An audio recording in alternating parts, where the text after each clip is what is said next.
आज हम बात करते हैं एंडोक्राइन सिस्टम के बारे में। ठीक है, तो सिंपल वे में समझेंगे। ठीक, तो एंडोक्राइन सिस्टम होता क्या है? हमारी बॉडी में ना कुछ ऐसे सिक्रेटिंग ऑर्गन्स होते हैं जिनका काम है कुछ केमिकल मैसेंजर्स को रिलीज करना, और वो डायरेक्टली रोल प्ले करते हैं हमारे सेल्स के मेटाबॉलिज्म में और ग्रोथ में।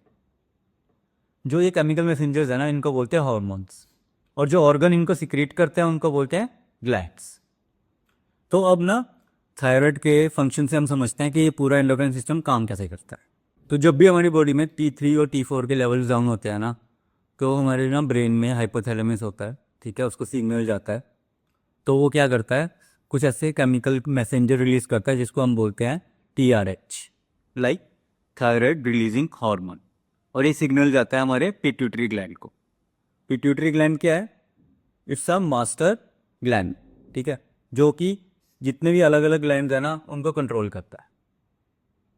तो जब पिट्यूटरी ग्लैंड को सिग्नल मिला तो पिट्यूटरी ग्लैंड ने क्या किया, THS को रिलीज किया, जिसको बोलते हैं हम थायराइड सिक्रेटिंग हार्मोन, राइट। तो जब TSH जाएगा थायराइड के ग्लैंड के पास, ठीक है, तो थायराइड ग्लैंड क्या करेगा, T3 और T4 को रिलीज करेगा। तो हमारे ब्लड में जो कमी थी T3 और T4 की वो फुलफिल हो गई। तो जब ये T3 और T4 का फंक्शन खत्म हो जाता है, मतलब लेवल एडुकेट हो जाते हैं, तो एक नेगेटिव फीडबैक सिग्नल जाता है हाइपोथैलेमस को, और वो इनहिबिटिंग हार्मोन्स को रिलीज करता है ताकि जो T3 और T4 का जो बैलेंस है हमारे ब्लड में वो बना रहे। तो ये सिंपल सा एक साइकिल है थायराइड फंक्शन का, ठीक है। तो एंडोक्राइन सिस्टम भी कुछ ऐसे ही काम करता है। तो जब हम एक्सरसाइज करते हैं तो एंडोक्राइन सिस्टम पे क्या पॉजिटिव इम्पैक्ट आता है वो डिस्कस करते हैं। सबसे पहले ग्रोथ हार्मोन रेगुलेट होता है, उससे हमारी बोन की स्ट्रेंथ इंक्रीज होती है, डेंसिटी इंक्रीज होती है, मसल मास इंक्रीज होता है।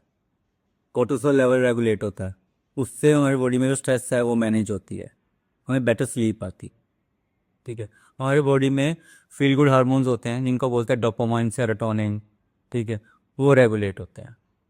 आपने नोटिस किया होगा जब मैं एक्सरसाइज करता हूँ ना, आपको एक ना फुलफिलमेंट की फील आती है, आपको एक बहुत अच्छा फील होता है कि आज मैंने कुछ अचीव किया।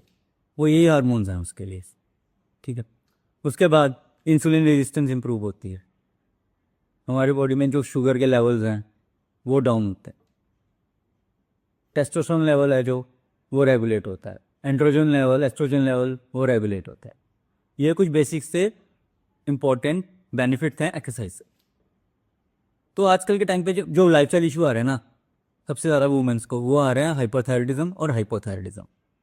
पहले वो समझ लेते हैं वो क्या होता है और एक्सरसाइज का उस पर क्या इम्पैक्ट आता है, क्योंकि ये इंपॉर्टेंट टॉपिक है जो मुझे डिस्कस करना था एक्चुअल में। अब हम डिस्कस करते हैं एक मेजर लाइफस्टाइल इशू जो बहुत सारी वुमेंस हैं वो सफ़र कर रही हैं आज के टाइम, जिसको बोलते हैं हाइपोथायराइडिज्म और हाइपरथायरॉयडिज्म।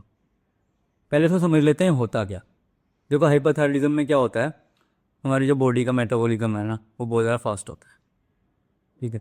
जो हमारी बॉडी में जो मसल मास है वो हमारा एडुकेट नहीं होता, इसके चक्कर में बोलते हैं ना कि हम खाना तो खा रहे हैं बट हमें लग नहीं रहा है।